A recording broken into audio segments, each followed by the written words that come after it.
What's up, y'all? Thank you for tuning in to another episode of Mind Your Damn Business.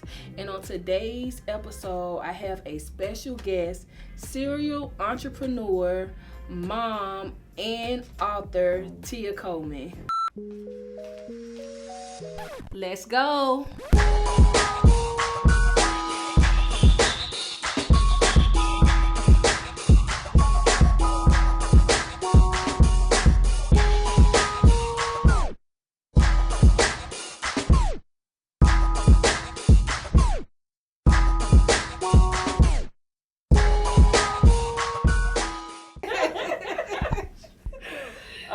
You make me cry. Oh my God, Jalen! Wow. When she told me, I said, "Oh, I'm there." Oh my God, you've been. Oh my God, Jalen.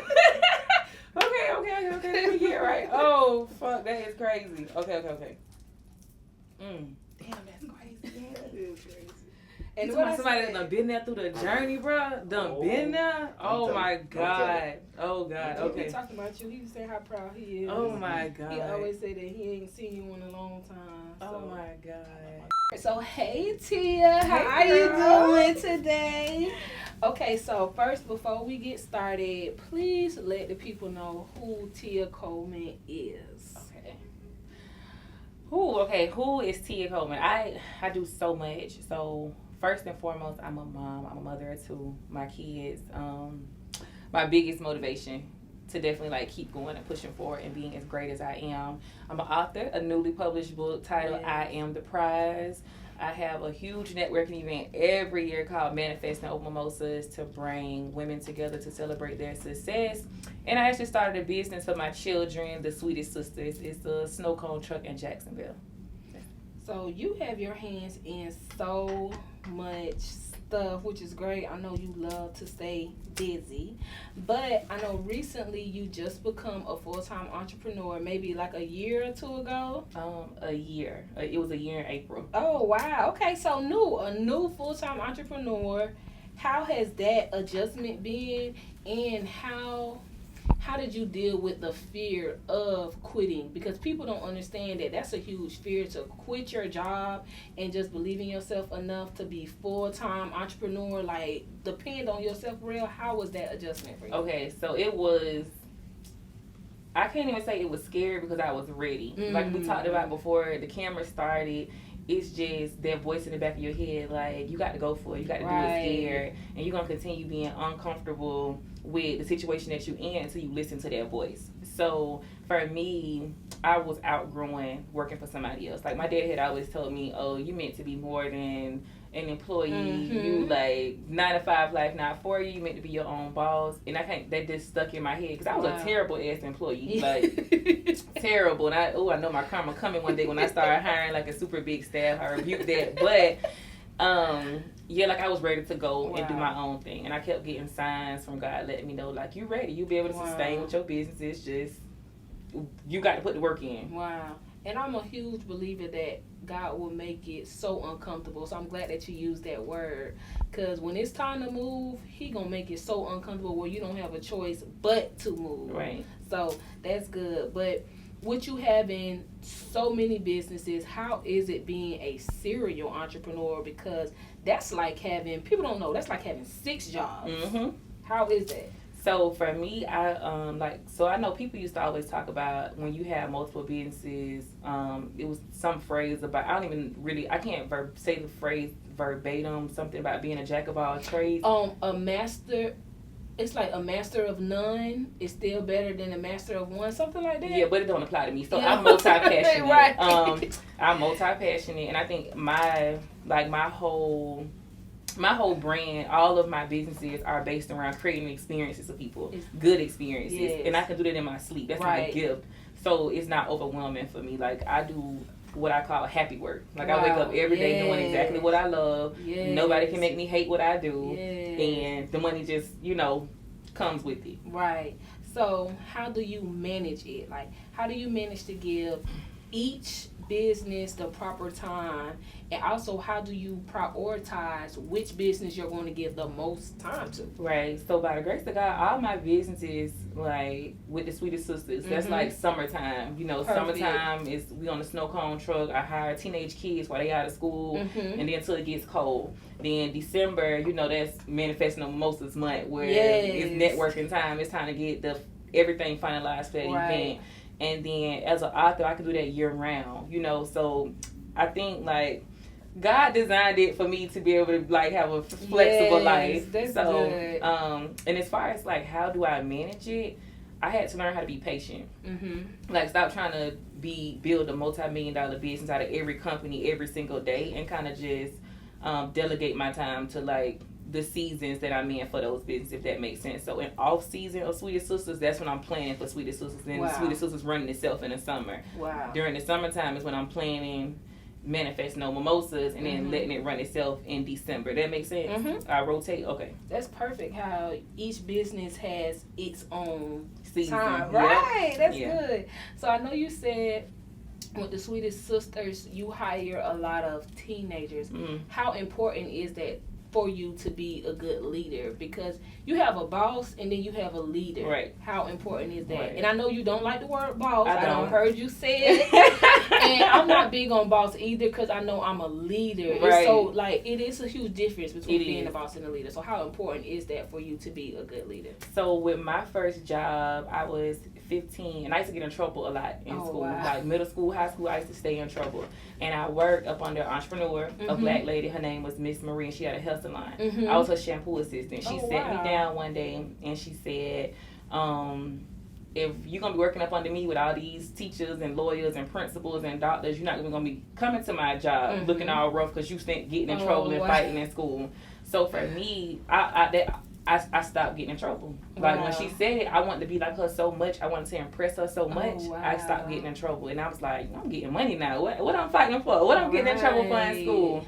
So for me, just to be able to be that person to somebody else and like change their life, how she changed mine is like super important to me. That's dope, and I'm glad that you changed, because I've heard you say before that you was like a bad kid, and I just can't see that. You can't, but people can't see that with me. Right, right. Well, that shows our growth, girl. Right, it's all about growth. Right. So please explain what manifesting over mimosas is, because I love manifesting over mimosas. I actually did the event last year. I had a ball. I don't even think you know, I was the last vendor to leave. Because I know I've seen everybody at your table. Yeah, I was the last vendor, especially once I started drinking. Now I'm like extra talkative. I'm like, okay, you want this edge control? Yes. So please explain to everybody what manifesting over mimosas is. Okay, so manifesting over mimosas is a celebration of success. Like as a business owner, serial entrepreneur, like it's hard. Like we got our personal lives, we got some of us balancing careers. It's literally just a toast to success, and we doing it like millennial style. Like we doing big business in the room. We're creating partnerships, collaborations, gaining clientele, networking, and we're doing it over some mimosas and good music, good vibes, and being inspired by the speakers in the room. That's it. Some people come thinking, they're finna get all these gems to building a 7-figure company, and that's not it, because I would have said it was a seminar or a conference. Yeah. No, we come in and turn up and have a good time. Yeah, and me, like when I explain manifesting over mimosas to people, I always say it's like a huge networking event, and I always tell people, Tia know how to bring out the big dogs. Like it was a lot of very successful people there, and I was able to meet so many people. Like I had people that knew me that I didn't even know knew who I was. Right. They like, that's a good feeling, like to be in a room with people. They like, I know you. Especially when it's a bunch of like-minded people. And I love how at your event you talk about like bonding with like-minded people. And even at your event, I had 2 people come up and was like, I want to take you out to dinner. Like, you somebody that I want to be like you, and I want to network with you. So Tia just said you need to surround yourself with people like you. So I'm going to shoot my shot. And I'm like, hell yeah. And I actually went out to eat with like a few people after that. So like you're definitely doing exactly what you're accomplishing exactly what you want to accomplish with manifesting over mimosas. Like I love that event, and I definitely want to be a vendor. You want to be a vendor? Of course. Again, yes, of course. Yes, I'm excited. So, I know this year is going to be bigger and better. Mm-hmm. What are you the most excited about this year's Manifesting Over Mimosa? Like, what keep you up at night with this year's Manifesting Over Mimosa? The growth. Because, like, we sometimes are our biggest critics, and we so hard on ourselves. So the first year, for me, it's like the first year we started in, well, before we even had the event, the first place I booked was a small barbershop. Saying, okay, I just want to have 30 people in the room, put it on social media. Like, the response was amazing. I had to change the venue space. We ended up putting 150 people in the room first year. The second year we didn't do it because of COVID. Okay, cool. Third, but people were still asking about, like, year round, people asking me about it. The third year came, and the second year that we actually did it came, and we moved to the front room, which held 500 people. Oh, wow. And I'm like, okay. People was telling me you could sell 500 tickets, and I'm like, I'm scared. I'm gonna just stop it at 250. I know I can get 250 people in the room.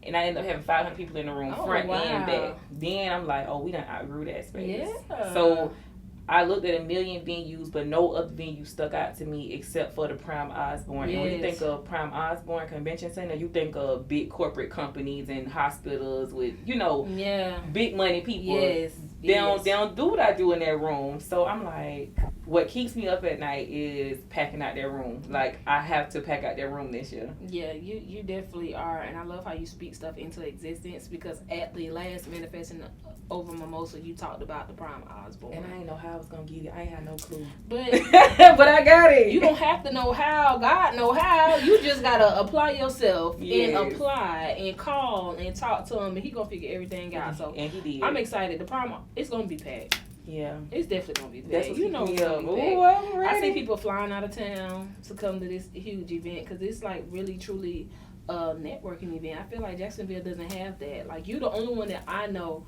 that's doing it at the size that you're doing on that it. scale. Exactly. Yeah, definitely. Because there are a lot, and I do attend, just as many events as I can attend. I actually got a budget aside just to attend people networking events, right? Because I feel like I'm real big on, I can't say, hey, I want 1,000 people in my room, and I'm not showing up nobody else stuff. So I'm very intentional about, showing face to other people's stuff and supporting them. But on that scale, definitely, like, it's something different. It's something extremely different. I'm excited. Yeah. So now let's talk about your newest venture, which is I Am the Prize. Yes. So I haven't read it yet. Okay. I'm ready to read it. I actually was going to try to get it before your interview, right? But I'm glad I didn't, because now I want to genuinely ask you, like, what is it about? Okay. Like, what is I Am the Prize about? Okay. So I Am the Prize is a self-help and personal development book. Oh, wow. And it's for women who struggle with self-esteem and confidence. And it's like, we have that it factor, but we don't really know how to assert that in different rooms or different spaces. So, and I think for me, when you went through something, you're the best advocate for it.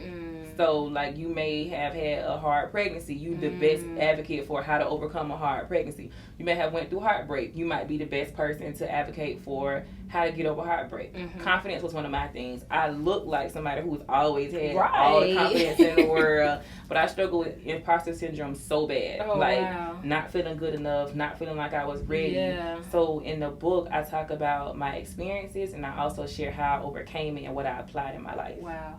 So what was the moment for you where it clicked? Like, oh shit, I'm that girl. I'm that girl. Yeah, what was that moment for you? That moment, when did it click for me? Oh, and it wasn't even like a good moment. For me, it was, I was trying to figure out why my friendships weren't lasting. And I'm like, okay, I'm not a bad person. I'm always everybody's biggest cheerleader. I have a genuine heart. And I realized, like, it's not them, it's me. Like, I'm allowing the wrong people around me because I'm not protecting my peace and my energy the way that I should. Like, I have a gift. Right. I'm somebody important. Right. I'm the prize. Right. And they see that. And it's like, I was allowing, you know what I'm saying, people to make me feel small about myself, or allowing the people around me to, like, not really flex how I could because I wanted to play small for their sake. And that's just, those aren't the right people to be around. Right. And so do you feel like you were around people who didn't really understand you because they weren't where you was at. You get what I'm saying? Absolutely. You said like, yeah.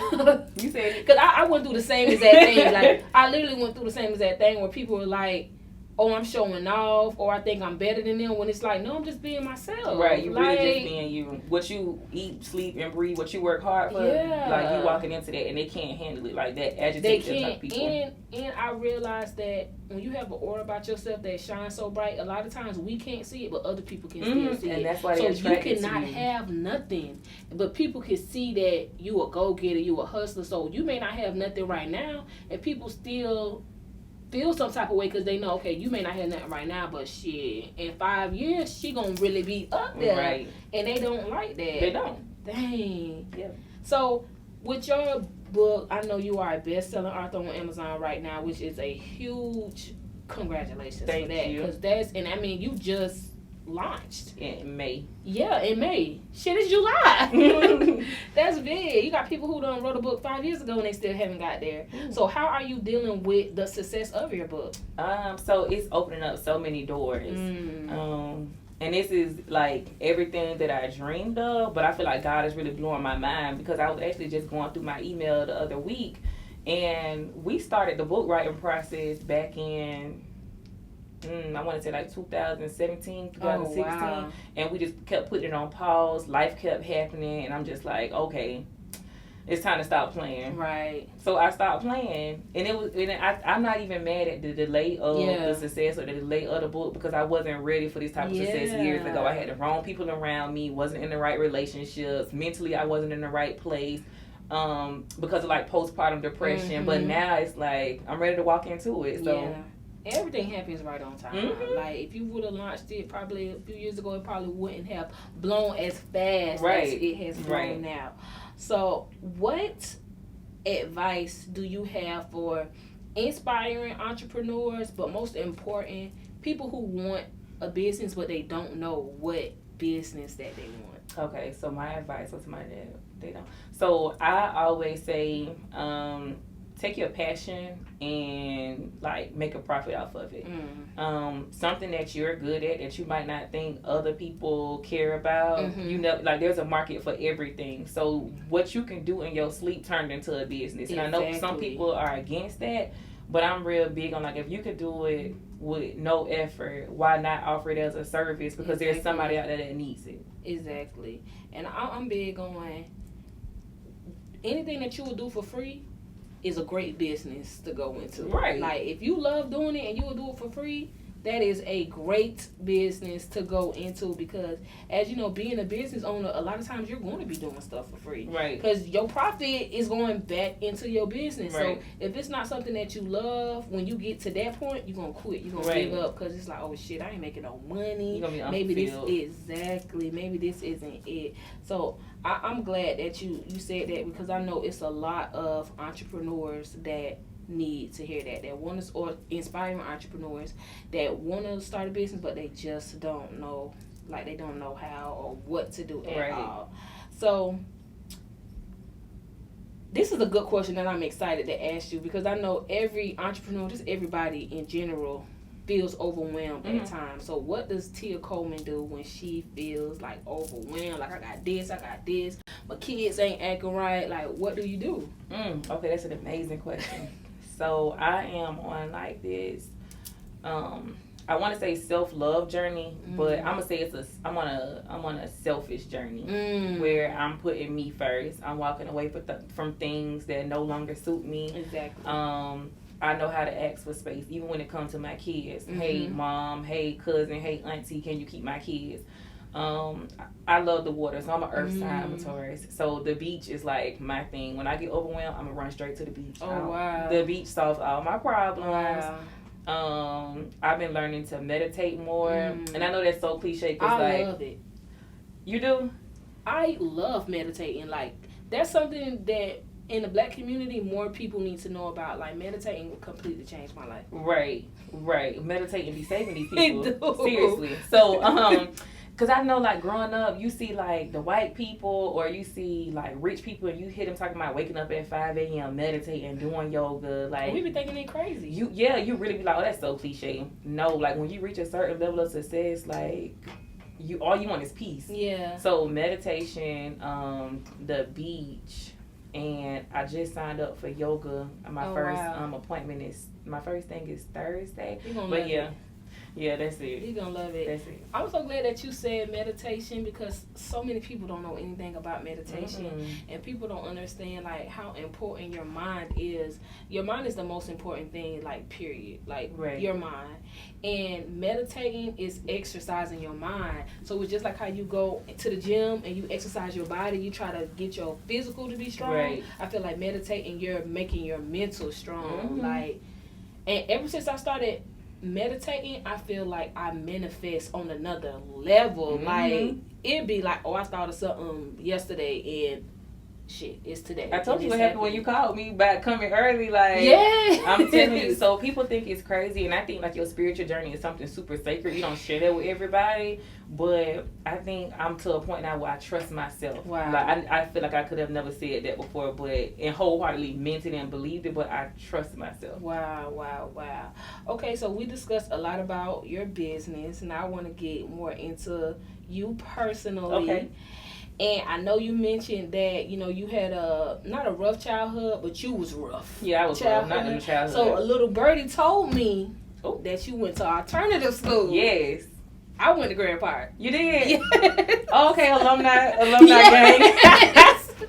I went to alternative school as well. Okay. I went to Grand Park. So how was it for you? Like, how was your childhood? Like, my childhood was I didn't have no reason to be as bad as I was. Me either. I was really a rebel without a cause. And then of course as I got older, that's when I realized I was grieving like the loss of my daddy. Because my daddy was like my best friend growing up. He was like a very involved dad, active dad. Wow. So I feel like well, that's my excuse. Okay, world. I was grieving my daddy. But yeah, I was terrible for no reason at all. And I used to be like super embarrassed about it when people would try to like bring up my past to me. But that's because I was running away from it. Mm-hmm. But now I realize like who I am today is because of who I used to be. And like that's why my story is so like impactful, because I can really like connect with these kids. Yeah. Dang, that was a dope answer.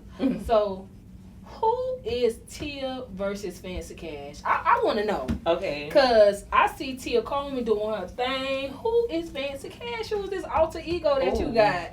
Don't make me stand up. Okay, so Fancy Cash is the bad bitch in me, okay? So Fancy is we paying for VIP. We popping bottles. Don't even drink. I want like the luxury car. That's the I'm real full of myself. Like, oh wow. Yeah, hair done, nails done, makeup done. Like you can't sit next to me. Oh wow. That's Fancy. So have you retired Fancy, or is Fancy still there? Fancy forever. She ain't going nowhere. Fancy forever. Like Fancy forever. Right, because I used to always see you post Fancy Cash, and I haven't been seeing Fancy lately. It's Tia Coleman. Yeah. So that's what made me ask. She just been put up. She been put up because it's like I'm in grind mode right now, so I ain't really been doing like the whole leisure stuff. I ain't really been having fun because I'm locked in right now. Okay, so back to school. You graduated 2012? From Lee in 2016 from FAMU. Okay, so you graduated 10 years ago. What advice would you give the senior Tia? What advice would you give her right now, 10 years later, if you could look back? Mind your business. Ooh, mind your damn business. Yes. No, I'm so serious. That was like the perfect answer. Mind your business. Like I used to ride for my friends. Oh my God. Oh, half the trouble I used to get into. To the choir. Half the trouble I used to get into did not come from me. It was always my friends, and because I was the popular person, I was always considered the ringleader. So you could be done did something, Annie, but it's gonna come back on Tia. Like I'm like, oh God. I used to hard down ride for my friends, and I don't talk to none of them people no more. It be like that. None of them people. Dang, that's crazy. So, why did you go to Grand Park? I didn't even ask you that. Girl, why did I go to Grand Park? You know how these girls like to tussle. I was terrible, but just. Did you go for fighting? Just a little scuffle. Mm-hmm. I went for fighting too. That's crazy. Why they want to try us like that? Girl, I don't know. Dang, that's crazy. But you know what? I can't say that. I changed my life at Grand Park. Mm-hmm. Grand Park was when I realized that, you know what, school actually isn't that hard. You just got to do what they say. Like, just apply yourself. Literally, like, you ain't gotta have all the answers right, but just try, and it was gonna pass you. Right. So that's good. But I love that. Mind your damn business. Life will be so much great if more people mind their damn business. That's why I named this show that, because it's like, mind your damn business. Yeah. Like, people be so into what other people got going on when you got a lot going on. Hey, I know you guys are enjoying our conversation, but let's just take a moment to look at this episode's sponsors. See, Remarkable VI Studios is the game changer. For the business, the brand, and the entrepreneur is the cheat code. Because, I mean, not only are we creating awesome photo, video content, and other marketing elements, but we're talking about conversion. We're taking businesses and brands to the next level by giving them corporate looks, but also corporate strategy. That's what we're doing, and it's working. So, graduated from FAMU. You know I'm a rapper. Yes. You know I just love that damn school. Like, that was the best time of my life. Like, if I could go back to any time, it would be FAMU. Do you have any changes that if you could go back to Tallahassee, 1887, what? Right. If you could go back and make any changes, would you? No, because I had such a great experience. Wow. I had such a great experience. I don't think I would change anything about FAMU. Did you? Yeah, I wouldn't change Did you anything. Did you go out for something? Oh, Like freshman yeah. attended or something? I feel like I remember you. Oh, no, I'm not one of them prissy people. I'm too Oh, much of okay. a redhead. No, so I did I did freshman class vice president. Okay. And then I ran for senator. So I stayed in the Senate up until graduation. So Oh, I did wow. SGA. Okay, so yeah, I knew it was something. Yeah. Because I remember seeing you on campus a few times, and I just remembered you from, we have a lot of mutual friends because you went to Ed White. So Right. I always knew who you was, but we never crossed paths where I would speak, where I could speak or do anything like that. But, okay, so it's 10 years later. You're a mom now. You doing your thing. How is motherhood? It's amazing. You like it? Yeah, it's so cool. Because I got some cool You kids. do, of course, because you cool. Yeah, so my kids turned out to be so cool. Like, I'm looking at my babies like, y'all gonna be some class clowns. I'm gonna teach y'all how to fight. Because people gonna think y'all swear y'all better than everybody. And I know that's probably gonna be really hard for my kids. You know how they're just coming up with like a successful mom and people just want to try you because whatever. Because that's what I dealt with. People was just jealous, but I'm gonna teach them how to fight, Lord. But it's okay. Yeah, I got some really cool kids. Tough. I have to teach my son how to fight too, because he's so lovable. Oh, like he's so. My baby is. I love you so much. Like, he's okay. not. Let him He be don't so. want. I know. It's. I'm it's sending my a great kids to like prestigious white schools. I want to keep them green. Yeah. I want to keep my kids real green. Green would be the ones that be rich, and be running stuff. And Yeah. be I wanna looking keep my back at like kids people green. from high school who was the cool kids. Look 'Cause at you them got now. your They cool lost. kids, and you got like your mean girls. Mm-hmm. The mean girls, they lost. I think the cool kids lost because they don't really know how to like live on their own, like without their parents. Because it was the parents that made them best dressed. The parents that got them their first car that made them cool. Now it's like y'all got everything handed to y'all. Y'all don't know how to like maintain. So I don't know. I'm trying to find a balance in between having like cool kids and green kids. Wow. Because that's like every level of it is hard. Wow. If you really think about it. So I know the Sweetest Sisters. That's something that you started for your kids. Mm-hmm. Are your kids hands-on with that business? That's great. Yeah, absolutely. They be on Make the them truck. work. Yeah, they be on the truck. And then, so I like, by the grace of God, I feel like everything I do is just always perfect for me and my life. Because Oh, wow. you know how you work and you don't have a babysitter? Yeah. Like, when I work, okay, you eat snow cones, you go to the park, or people have birthday parties, you get invited to the parties. You can bring your kids. Yeah, I bring my kids. So they whole life is a party. Like, every weekend my kids somewhere. That is what's up. I know they like, Mama, Yeah, I'm the you cool working mom. this weekend? Yeah, I'm the cool mom. So, what's a lesson that motherhood has taught you? Like, what's one of the most important lessons that motherhood has taught you? One of the most important. So I was really scared, because I never even babysat before I had a baby. Are you serious? Yeah, no, I didn't like kids. So I was like, what am I supposed to do with it? When do you feed it? When it's crying, like what is it? What is it crying for? So I think one of my biggest lessons is like lean on your support system. Wow. Yeah, I think that's one of my biggest things. Like, I don't know it all, and I'm not trying to know it all, so I lean on my support systems, and I'm not, like, selfish with my kids. Like, I don't mind them, loving other women or other women and, people in their life. Like, if you gravitate towards them, go. Yeah. Because you can learn so much from so many different people, not just mama. Exactly. That's good, because a lot of people be selfish with their kids, and they keep their kids so sheltered that their kids is missing those other personable relationships that they could get with other people too as well. So how do you deal with being a entrepreneur and a mom? Because I know that's something that's hard with me. I struggle with that. Like, I have to, like, really put time aside to do stuff with my son. Because if not, I'll be like, work. By the time I get home, me and my baby, we going to sleep. And sometimes I feel bad. And I feel like sometimes I overcompensate for it. Well, it'll be like, when we do have our days, I'm like, fuck it, baby, get whatever you want. And people do tell me that I overcompensate for that. Right. So how do you deal with that? That's a good question. I'm glad you asked me that. So for me, when I first started, my business and left my job, I was work around the clock because I didn't feel like anybody would make the money for me. I didn't have a backup plan. I didn't work for anybody else. Nobody was a guaranteed check. And then I had to learn, and I this is my daily affirmation. I tell people this all the time. Like, I'm not chasing the clock. Like, my life works around me. I don't work around my life. Wow. So when it comes to, like, business, anything that I schedule, any meetings, any events, it's around, when I'm available, not the other way around. So I think that's what you have to, like, start telling yourself. Like, after a certain time of night, business stops. On weekends, not gonna happen. Like, when I work 9 to 5, like, I felt like working on Fridays was unfair. So I'm not gonna work for myself and work on Fridays. I'm sorry. It's not gonna happen. That's good that you give yourself that time. Absolutely. Okay, so we have a few more questions. Okay. I know you are a very busy woman. I got all the time in the world for you. I really appreciate you doing this. Like, when I was writing down who I want, I'm like, bam, Tia Coleman. Like, got to have Tia.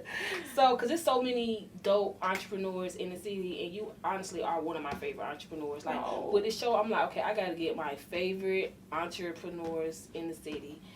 And do you have any other local entrepreneurs that inspire you? Because the city, people sleep on Jacksonville. Yeah. We got some dope ass people here. Right, and that's the thing about manifesting over mimosas. I can go and pay speakers from all over that, you know what I'm saying, people want to see the influencers, but that's not what it's about. Like, I want you to see people that look like us, where we from, can connect with us and share their success stories of how they, like, got it out the mud, came from the 45th and Moncrief, came from the Pearl Streets, came from Grand Park, and, like, really made it. And I think that's so important for us to see, because we really, like, looking on social media for people who out of touch with us. Right. So I have my favorite entrepreneurs, let me see, in Jacksonville. So first and foremost, of course, Dr. Smith. You know, I love her. Yes, I love her too. The owner of Minds of the Future Academy. Then you got Janae White. Love her. My honey. I love him. Okay, honey. Who else?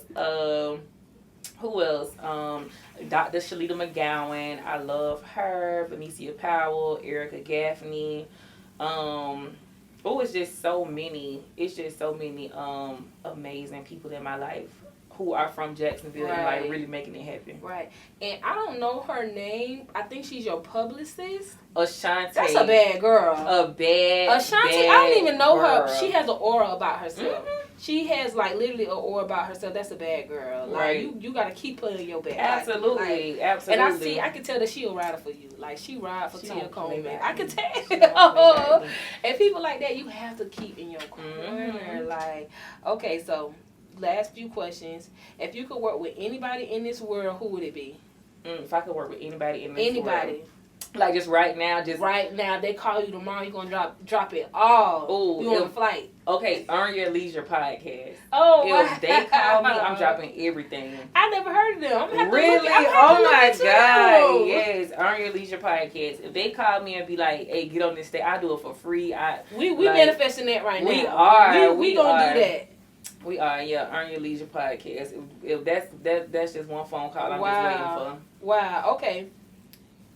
What is your purpose in life? Have you come to, like, terms with, okay, I believe this is my purpose in life. Hey, do you think you found your purpose in life, and what is it? Yeah, I'm 28 and I feel like I just found my purpose. My purpose in life is to like build the self-esteem of young girls and women. Because a lot of us don't have it, not exposed to it. They don't know how to cheer for themselves, let alone other people. Yes. So I think that's like my purpose in life, to like just help people be more confident. And we need that. I'm so big on confidence. Like, I just really feel like the world would be so much better if women were just more confident. They'll stop hating. They'll stop looking down on other people. Trying to They'll find a stop flaw. comparing themselves. Like, even what you're doing this, because I've seen that you have your own show. I know you got your own podcast. This is big because a lot of women feel like they can't. If you're doing the same thing I'm doing, you competition. Oh, never. And it's like, no, the pie is so big. Right. It's so many people out here, Right. like, and you don't even need the whole pie. You just need a piece. Of it. A little piece of it. Okay, so what is next for Tia Coleman? What's next for Manifesting Over Mimosas? What's next for I Am the Prize? Like, what is next for you? What can the people be looking for upcoming with Tia Coleman? Okay, so what's next for I Am the Prize? So I Am the Prize started as a book, and then it turned into a nonprofit organization. Oh, wow. I right. didn't know that. Yes, That's good. Yeah, so it's now a nonprofit organization where I help young girls and women just build necessary self-esteem and leadership skills to win in life. Wow. And I ultimately want it to become, well, it will become. I love it. It will become Prize Academy, an all-girls charter middle school. Wow. Yeah. Oh, my God. That's so good because middle school is the... When I lost my damn mind. Yes, that's for real. Middle school, Yes. I feel like I love that. Middle school is where they need it the most. Like, middle school is when they lost, when they kind of like getting to know themselves, kind of feeling themselves. So Yeah. I love that. I can see it. I can see Prize Academy. Yes. I can see all of that. So what about Manifesting Over Mimosas? What's next? I know we got 2022. Yeah, Prime 2022 on the lot. Osborne. Yeah, that's so exciting. I don't know. I just feel like it's going to be a great year. Like, the goal is to have over 100 vendors, 1,000 attendees. Well, I can tell you, you're going to have one. Yeah. I'm doing it. Yeah. And I'm speaking into existence 2023, and he's going to be a speaker. Yes, speak and that Manifesting thing, girl. Over Mimosas. Speak that thing. I'm speaking into existence. Yes. Like, yeah. So I love it. I love it. I really do. Yeah, so the goal is to turn it into a 2-day, like a weekend. Wow. I want to turn it into a weekend because I feel like people try to do weekends and Yeah. it don't really be what they want it to be, and that's scary for me because I feel like, dang, is Jacksonville ready for the weekend type vibe? Yes. But I'm about to do it. Definitely. I'm about to do it. I definitely see it. Well, thank you so much for coming and sitting down with me and mind your damn business and letting me get all in your business. Okay, but the good way, the positive way. I'm so happy for you. I can see you on Oprah. I can see you on Red Table Talk. I can see you on like these super huge platforms. So I really just want you to keep doing what you're doing. Don't let nobody stop you. Don't let nobody try to discourage you because you are really on the rise. So Thank you. Thank you so much for I coming. appreciate I it. really appreciate it. Thank you.